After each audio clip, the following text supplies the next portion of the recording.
नमस्कार दोस्तों, सबसे पहले आप सभी का मेरे टिप स्टूडियो में स्वागत करता हूं। आज की वीडियो के माध्यम से मैं आपको राजस्थान वरिष्ठ नागरिक तीर्थ यात्रा योजना 2025 का ऑनलाइन एप्लीकेशन फॉर्म कैसे फिलअप करना है उसके संबंध में जो पूरा प्रोसेस है वो आसान शब्दों में सिखाने जा रहा हूं। सबसे पहले आपको क्या करना है, सबसे पहले आप अपने मोबाइल में किसी ब्राउजर को ओपन कर लीजिए। जैसे कि मैं इस वीडियो में गूगल को ओपन कर लेता हूँ। जैसे गूगल को ओपन कर लेता हूँ तो ये जो सर्च बार है इसमें आपको टाइप करना होगा देव स्थान। जैसे आप देव स्थान टाइप कर लेंगे और उसके बाद सर्च पर क्लिक कर लेंगे तो आपके सामने इस तरह का एक इंटरफेस खुलकर ओपन होगा। अब आपको क्या करना है, अब आपको फर्स्ट वाली जो वेबसाइट है आप देख सकते हैं देवस्थान.राजस्थान.gov.in, इस पर आपको क्लिक करना होगा। जैसे आप देवस्थान.राजस्थान पर क्लिक कर लेंगे तो आपके सामने राजस्थान सरकार की जो देवस्थान की जो ऑफिशियल वेबसाइट है वो आपके सामने ओपन हो जाती है, जैसे कि आप वीडियो में देख सकते हैं। अब आपको क्या करना है, अब आपको आवेदन करना है। तो आवेदन करने के लिए आप देख सकते हैं वरिष्ठ नागरिक तीर्थ यात्रा योजना 2025 के आवेदन करने के लिए यहाँ क्लिक करें। सबसे पहले इस पर आपको क्लिक करना होगा। जैसे आप आवेदन करें पर क्लिक कर लेंगे तो आपके सामने वापस ऑनलाइन आवेदन करने के लिए जो त्वरित लिंक है वो आपके सामने ओपन हो जाती है। अब आपको वापस वरिष्ठ नागरिक तीर्थ यात्रा योजना 2025 के लिए आपको इस पर क्लिक करना होगा। जैसे इस पर क्लिक कर लेंगे तो आपके सामने वरिष्ठ नागरिक तीर्थ यात्रा योजना 2025 का ऑनलाइन आवेदन करने का जो पेज है वो आपके सामने ओपन हो जाता है। अब आपको क्या करना है, अब आपको इसका जो आवेदन है वो आपको फिलअप करना है। तो सबसे पहले आपको देख सकते हैं तीर्थ यात्रा आवेदन, इस पर आपको क्लिक करना होगा। लेकिन इस पर क्लिक करने से पहले आपको सबसे पहले इसका शेड्यूल ज्ञात होना जरूरी है, जो आप देख सकते हैं। सबसे पहले आप देख सकते हैं विज्ञापन के रूप में दिए जाने हेतु देवस्थान विभाग आम सूचना वरिष्ठ नागरिक तीर्थ यात्रा योजना 2025। सबसे पहले इसकी जो पात्रता रहेगी, राजस्थान के मूल निवासी 60 वर्ष से अधिक आयु के नागरिक जो आयकरदाता नहीं है, यानी कि जिसकी उम्र 60 वर्ष से ज्यादा है जो आयकरदाता नहीं है वो इस योजना के लिए पात्रता रखेंगे। जो राजस्थान के मूल निवासी जिनकी उम्र 60 वर्ष से अधिक है वो इसमें आवेदन कर सकेगा। साथ ही इस यात्रा के लिए आवेदन की जो प्रक्रिया है वो 18 जुलाई से शुरू हो गई है। 18 जुलाई 2025 से प्रारंभ होकर दिनांक 10 अगस्त 2025 तक आप ऑनलाइन आवेदन कर सकेंगे। लेकिन आपको 10 अगस्त 2025 का इंतजार किए बिना उससे पहले ही इसका आवेदन कर लेना। ये तो हो गया इसका जो शेड्यूल है वो।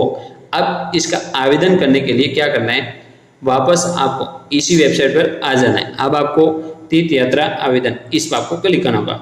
जैसे आप तीर्थ यात्रा आवेदन पर आप क्लिक कर लेंगे तो आपके सामने सबसे पहले आप देख सकते हैं आवेदक का जन आधार कार्ड होना आवश्यक है, यानी कि आपको वरिष्ठ नागरिक तीर्थ यात्रा योजना का लाभ लेना है तो आपके पास जन आधार कार्ड होना जरूरी है। अब आपको क्या करना है, सबसे पहले जन आधार आईडी, यहाँ पर आपको जन आधार आईडी आपको फिलअप कर लेनी है। जन आधार नंबर फिलअप करके खोजें, सर्च करें, इस पर आपको क्लिक करना होगा।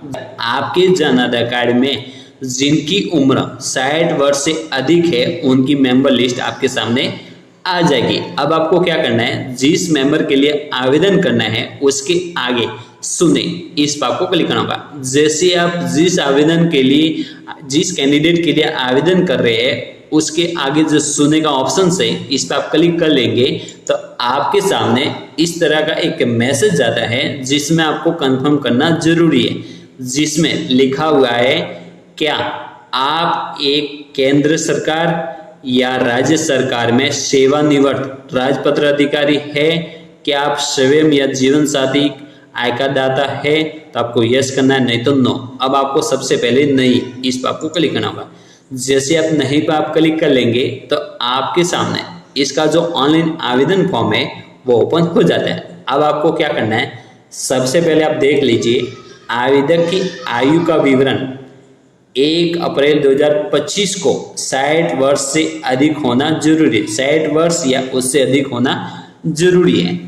नेक्स्ट ऑप्शन से तीर्थ स्थानों का विवरण रेल यात्रा हेतु तीर्थ स्थानों में से अपनी प्राथमिकता के कोई 3 तीर्थ स्थानों का चयन करें। अब जितने भी ये तीर्थ स्थान है उनमें से 3 तीर्थ स्थानों को आपको प्राथमिकता देनी है। 3 स्थानों को आपको सिलेक्ट करना है।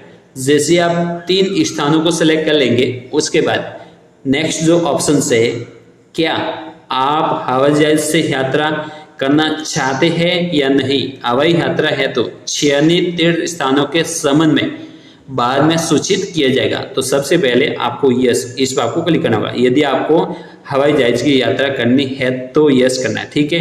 उसके बाद यस करने के बाद आपको प्रारूप में संचित करें इस बात को क्लिक करना होगा। सेव एज ड्राफ्ट इस पर आपको क्लिक करना जरूरी है। उसके बाद जो नेक्स्ट ऑप्शन है आवेदक का विवरण, जिसमें आप देख सकते हैं आवेदक का विवरण, जिसमें कैंडिडेट का नाम आ जाएगा, कैंडिडेट का पिता या पति का नाम आ जाएगा, इंग्लिश में नाम आ जाएगा, पिता पति का इंग्लिश में नाम आ जाएगा, लिंग आ जाएगा, जो बेसिक डिटेल्स है वो आ जाती है। अब अतिरिक्त मोबाइल कृपया व्हाट्सएप मोबाइल नंबर दर्ज करें। यहाँ पर अपना व्हाट्सएप मोबाइल नंबर आपको फिलअप करना है। उसके बाद व्यवसाय, आपका कैंडिडेट का जो व्यवसाय है उसे सिलेक्ट करना है। जो भी व्यवसाय है, हाउस वाइफ है तो हाउस वाइफ, मजदूरी करते हैं तो जो भी है, किसान है तो किसान। उसके बाद आपको प्रारूप में संचित करें सेव एज ड्राफ्ट इस पर आपको क्लिक करना होगा। उसके बाद जो नेक्स्ट ऑप्शन रहेगा आवेदक के पते का विवरण। तो सबसे पहले आवेदक रहने का क्षेत्र टीएसपी है तो टीएसपी, नॉन टीएसपी तो नॉन टीएसपी, अदर एरिया है तो अदर, ठीक है। जो भी एरिया है उसे सेलेक्ट कर लीजिए। उसके बाद तहसील को सिलेक्ट कर लीजिए, विधानसभा को सिलेक्ट कर लीजिए। उसके बाद जो नेक्स्ट ऑप्शन रहेगा, नेक्स्ट ऑप्शन है जीवन साथी का विवरण। यदि आप अपनी तीर्थ यात्रा जीवन साथी या परिजन के साथ में करना चाहते हैं तो यहाँ पर आपको राइट क्लिक करना होगा। जैसे आप जीवन साथी और परिजन का विवरण पर आप क्लिक कर लेंगे तो आपको आगे जीवन साथी का विवरण और परिजन का जो विवरण है वो पढ़ना जरूरी होगा। अब जो नेक्स्ट ऑप्शन है आवेदक द्वारा नामित प्रतिनिधि का विवरण। आपात स्थिति में संपर्क है तो इमरजेंसी कांटेक्ट के रूप में 2 प्रतिनिधि के नाम लिखने जरूरी है जिनसे इमरजेंसी में कांटेक्ट किया जा सकता है। सबसे पहले फर्स्ट का नाम लिख लीजिए, मोबाइल नंबर फिलअप कर लीजिए, उनका पूरा पता फिलअप कर लीजिए। आवेदक से संबंध, जो इमरजेंसी के रूप में नाम लिखा जाता है उनसे जो संबंध है, परिजन से संबंधित संबंध है तो परिजन को सिलेक्ट करना होगा, परिचित से संबंधित है तो परिचित को सिलेक्ट करना होगा। जो भी है उसे सिलेक्ट कर लीजिए। उसके बाद में प्रतिनिधि 2 में फिलअप कर लीजिए डिटेल्स। उसके बाद प्रारूप में संचित करें सेव एज ड्राफ्ट इस पर आपको क्लिक करना होगा। अब आपके सामने फोटोग्राफ साइज 1 MB से कम होने चाहिए।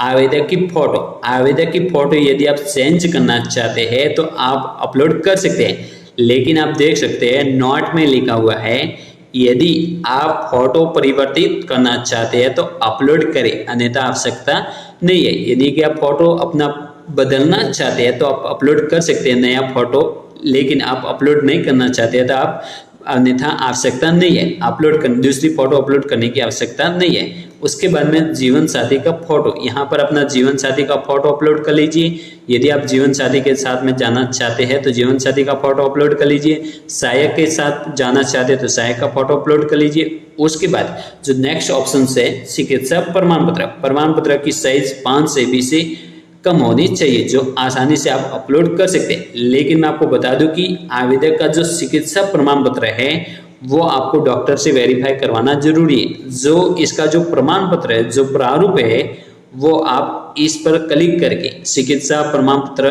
रिक्त प्रारूप इस पर आप क्लिक कर लेंगे तो आपके सामने चिकित्सा जो प्रमाण पत्र है डॉक्टर का वो आपके सामने आ जाता है, जिसमें एक है आवेदक के लिए और दूसरा रहेगा जीवन साथी या सहायक के लिए, जो आपको दोनों डॉक्टर से वेरीफाई करवाना जरूरी है। ठीक है, ये आपको डॉक्टर से वेरीफाई करवा करके आपको अपलोड करना जरूरी है, जो आप आसानी से अपलोड कर पाएंगे, जो 5 MB से कम होनी चाहिए। उसके बाद में आपको जो फर्स्ट ऑप्शन है, ये जो नियम है एक बार देख लीजिए, क्या आप लॉटरी में चयनित नहीं होने की स्थिति में यात्रा के समय स्थान खाली रहने पर 6 घंटे की अल्प अवधि सूचना पर यात्रा हेतु तैयार हो सकते हैं। यानी कि आपके लॉटरी में चयनित नहीं होते हैं, आप यदि लॉटरी में चयनित नहीं होते हैं और यात्रा के समय खाली स्थान रह जाता है तो 6 घंटे की अल्प अवधि में आप यात्रा हेतु तैयार हो सकते हैं, तो यस कर लेना, ठीक है। उसके बाद आपका हवाई यात्रा हेतु लॉटरी में चयन होने की स्थिति में यदि किसी कारणवश हवाई यात्रा निरस्त होती है तो क्या आप हवाई यात्रा के स्थान पर रेल यात्रा करने हेतु सहमत है? तो यदि सहमत है तो आपको यस करना है। आपका रेल यात्रा हेतु लॉटरी में चयन होने की स्थिति में किसी कारणवश रेल यात्रा निरस्त होती है तो क्या आप रेल यात्रा के स्थान पर हवाई यात्रा करने हेतु सहमत है? तो आपको यस कर लेना है, ठीक है। उसके बाद आपको ये कैप्चा कोड फिलअप करके एक बार प्रिंट प्रीव्यू, इसका जो प्रिंट प्रीव्यू है वो आप देख लेना। देखने के बाद अच्छी तरह से सहमत हो जाना कि फॉर्म में भरी गई जानकारी सही है। यदि सही है तो आप कैप्चा कोड फिलअप करके फाइनल सेव, इस पर आपको क्लिक करना होगा। जैसे आप फाइनल सेव आप क्लिक कर लेंगे तो आपका जो देव स्थान का जो आवेदन फॉर्म है वो सबमिट हो जाएगा।